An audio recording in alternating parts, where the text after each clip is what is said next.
Hi, I'm Judy Stillman with Coin Up. Welcome to our Facebook Live series where we are talking to some of our nonprofit partners about the work that they're doing. Today we're going to be discussing arts education and how to really accomplish that during the pandemic. So we will get started in a few minutes. I wanted to just invite you to enter comments, questions that you might have during the broadcast. We'll try to answer those. And we're going to take a quick look at a video for those of you who are new to Coin Up or don't understand about how it works. We're basically a roundup, a personal roundup app. So you can choose the charity of your choice and link a credit or debit card, and then have your digital spare change rounded up, and it goes to your nonprofit every month. So here's a look at a short video.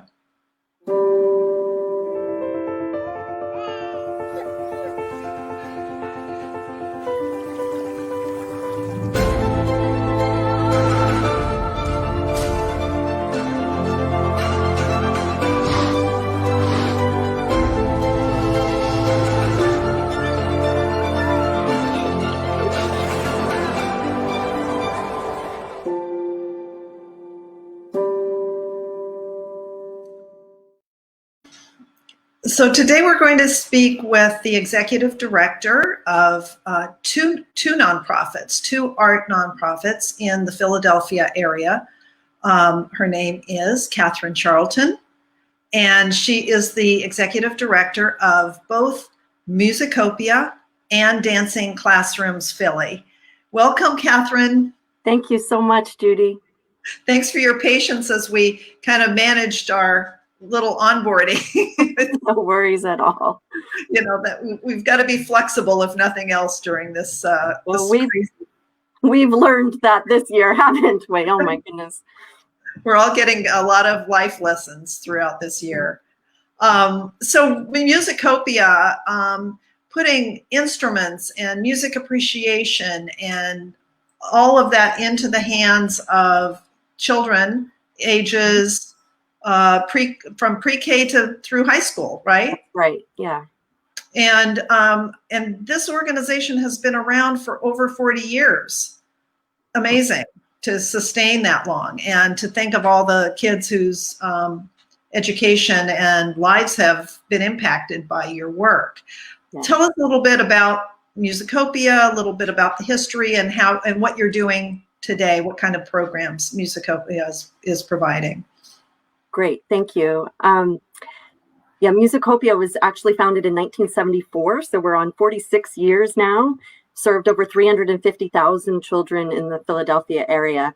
It was founded by an all-female string quartet in Philly when a lot of the arts budgets were being cut from the schools.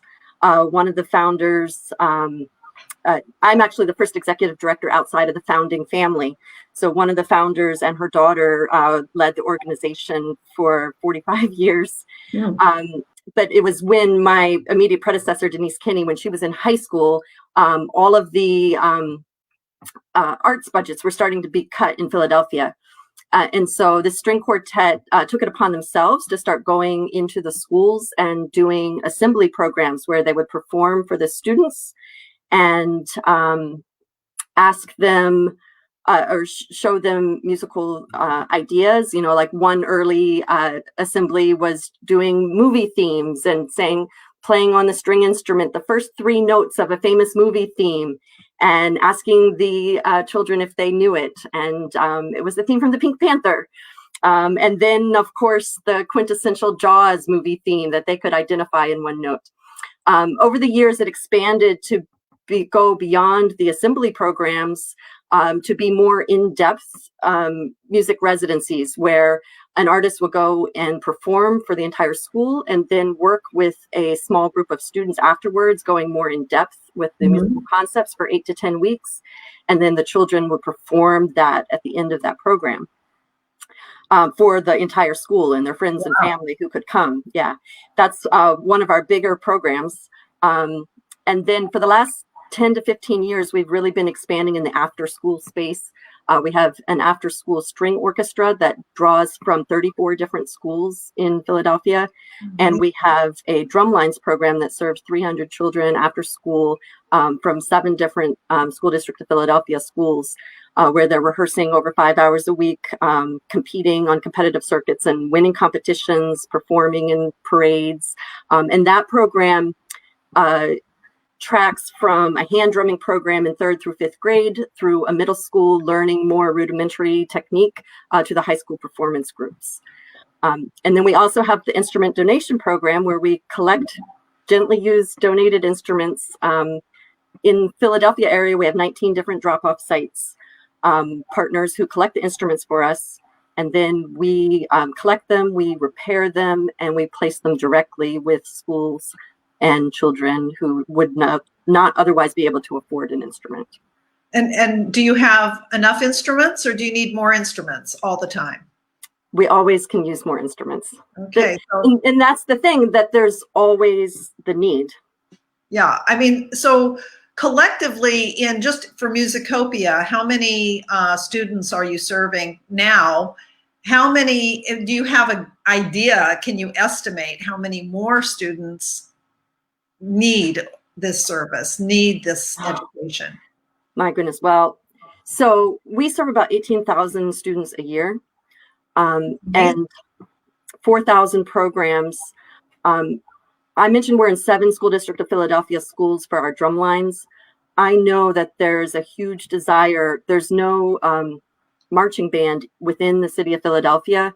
Right now, there are a few schools where we're trying to help build the skills leading up to that marching band. There could be programs in every school. The school district of Philadelphia, and we partner with a lot of different districts in the area, but that's one of our bigger partners. They rely on a partnership model where a lot of their arts and enrichment programming is provided by partners. And we've been really proud to partner with them for probably 25, 30 years. Wow, that's incredible. And I mean, that is so many students. I mean, the coordination of having the instructors, the musicians and to provide the instruments where they're needed is just really remarkable. Yeah, we have over 100 teaching artists who are going into the schools. Yeah. Oh, that's great. And you yourself are a trained musician, you were telling me. I am. Yeah, I'm a pianist and composer. That's great. This must be particularly gratifying to you to be able to do this kind of work and pay it forward with the next generation of music lovers and people that will just want to enrich their lives with this. Yeah, that's right. When I was a kid, my mom noticed that I could play the recorder. I happened to be in a public school where we had a recorder program. It was very much like one of these residencies I was mentioning. It was just a few weeks long.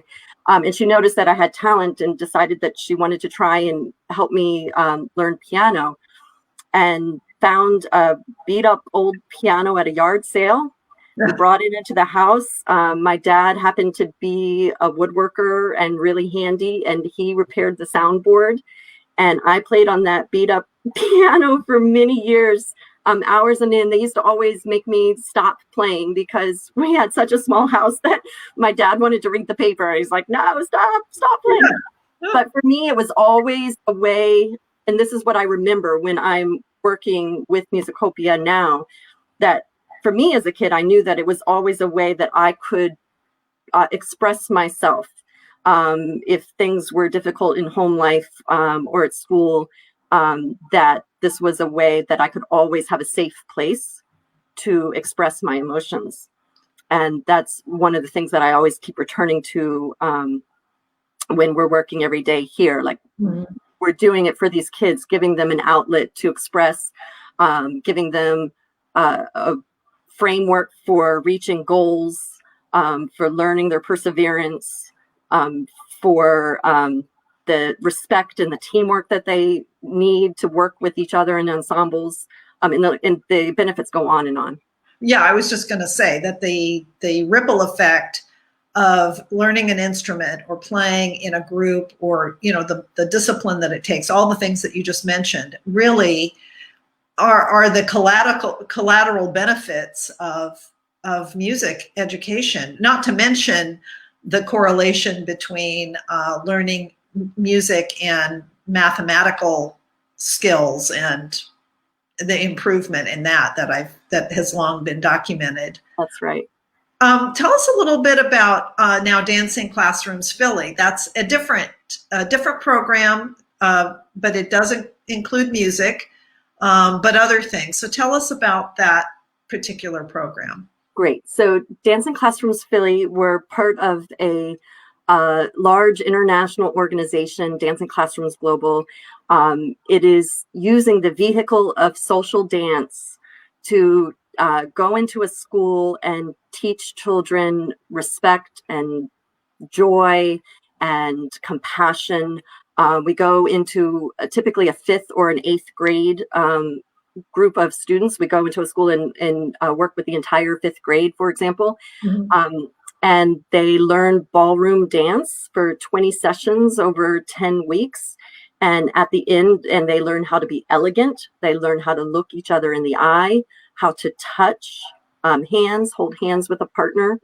And at the same time are learning coordination and moving their bodies and accessing that expressive nature of the arts that I was mentioning before. And it's a really, really powerful transformational experience. Pierre Dulaine was the founder of Dancing Classrooms Global, and this curriculum is based on many years of research that he had done with his work teaching ballroom dance in New York City and in Israel. And so music, Dancing Classrooms Philly is primarily it's ballroom, and that includes what types of which dance, like on Dancing with the Stars, it's like those. Yes. So it's the merengue, the rumba, the foxtrot, the tango, and yes. So the curriculum is based in ballroom dance, and in this very unique world we're in right now, we as a global network have been talking a lot about the framework of social dance. So what is it about the program in the ballroom dance framework that is also equally applicable in dances where you're dancing with partners, where you're doing line dancing, where you're salsa dancing, hip hop, where you're feeding off of each other and one person dances and the next person communicates in a storyline back and forth. Yes. So we're really excited to see where we're going with this new definition. That just sounds so exciting. I bet it's really fun to be able to, if you have recitals or programs where parents and community can come and watch. I know that may not be possible right now. How are you adapting for both programs, Musicopia and Dancing Classrooms Philly, to the pandemic?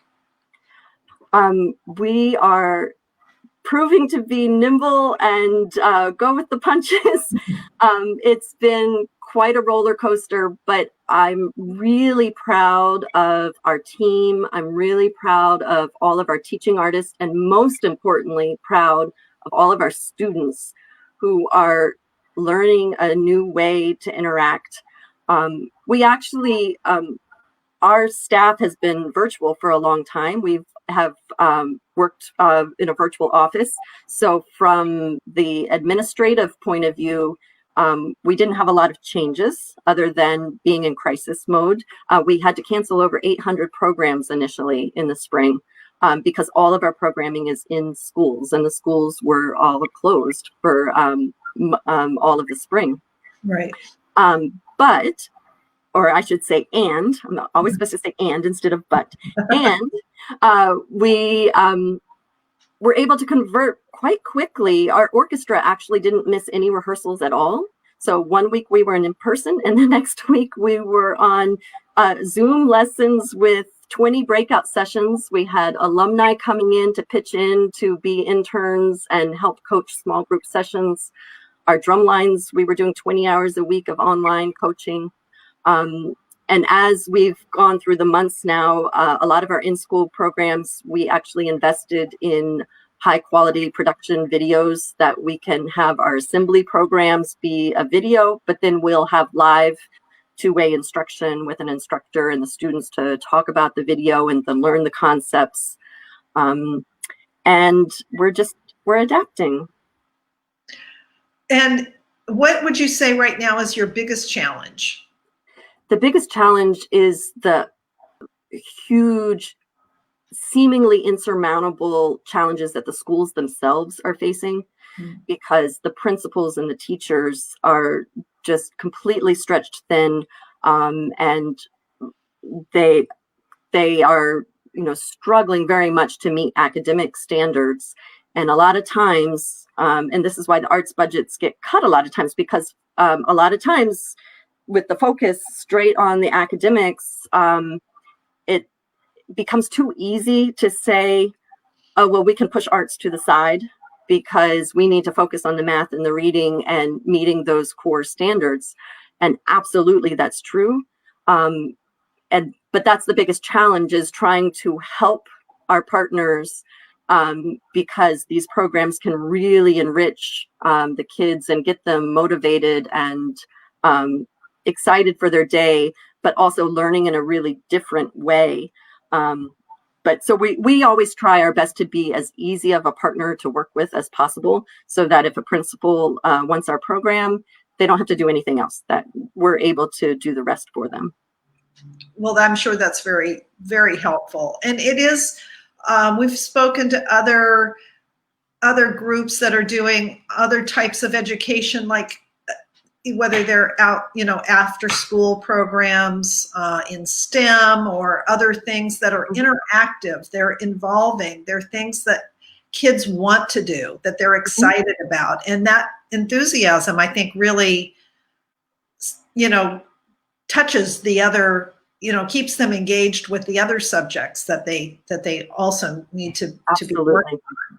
So I think that you brought a video that really kind of sums up both programs and what you're doing. So let's take a look at that video, and then we'll chat on the other side. Okay, great. Thank you.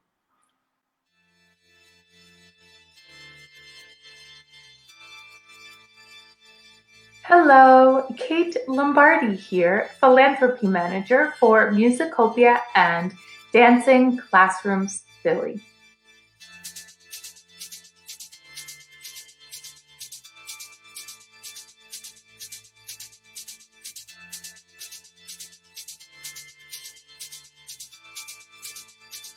The arts have the ability to transform.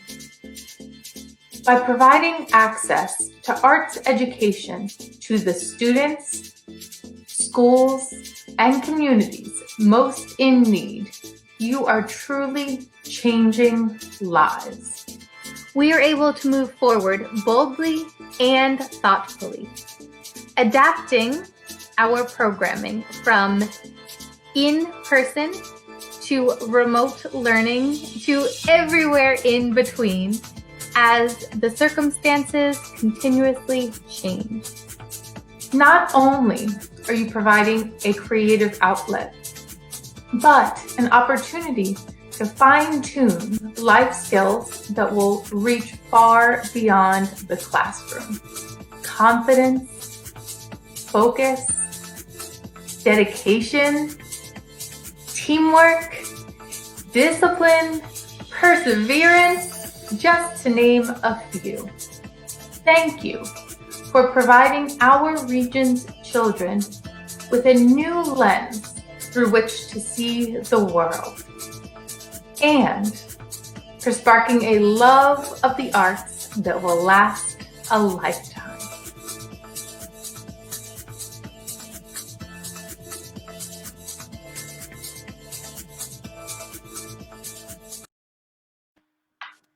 That's great. I think, what do you think that this education, arts education in both music and dance and all that brings, is more sort of essential now than ever before? What would be your final thoughts about that. Absolutely, because this really, no two ways about it, this has been a very traumatic year. And for our students, not only are they having to learn in a new way, but so many of them are in homes where they may not be stable home life. They are not interacting with their friends. They don't have their lifeline of their teachers to be able to reach out to. We've seen students who are drumming in the back room of a grocery store, or doing their mallets on pillows in the tiniest room imaginable. And our kids need ways to, what I mentioned before, to express themselves safely, to be able to talk about all of the issues around race. I mean, we've had the riots in Philadelphia. It's a really scary time for these children, uncertain. It's so stressful not knowing if you're going back to school next week or not. And the music and movement, again, is just a way to be able to say what's inside and to not bottle it up, and to be proud of accomplishments and to have something to hold on to look forward to every day, and to have their friends that they can interact with in a music class, even if it's on a screen, but that they can actually interact in a more casual way than they might have with their academic classes online. But more importantly, have something that they can go to on their own after their classes. It's just an incredibly vital time, and we're doing everything we can to make our programs specific to this time. We have teachers who are helping children write lyrics about what they're experiencing, that we're learning music that is pertinent to the social situations around them, looking at what composers. We're bringing in panelists who grew up in very similar situations and to talk about their lives. On December 6th, we have an amazing event with our guest Black Violin, the classical hip hop string duo. They're going to be performing, or excuse me, they're going to be speaking at our fundraising event on December 6th online. So this online world is opening up really amazing things at the same time. The ability to focus on theory and history and skills that they wouldn't necessarily be able to do in the in-person larger group settings. Thank you so much, Catherine, for sharing all this information with us and for all the work that you're doing with Musicopia and Dancing Classrooms Philly. I'd like to invite viewers to coin up for either or both. Well, I guess you have to pick one, but Musicopia or Dancing Classrooms Philly, and send your spare change to fund the work that they do. If you could just tell us, let's say one student who is getting one-on-one music lessons in Musicopia, do you have a ballpark about what that costs in a year or for the program for one student? Well, I can say that just the instruments alone, or for Dancing Classrooms to participate for a year in the Saturday program, that is $120. But our coaches, I'm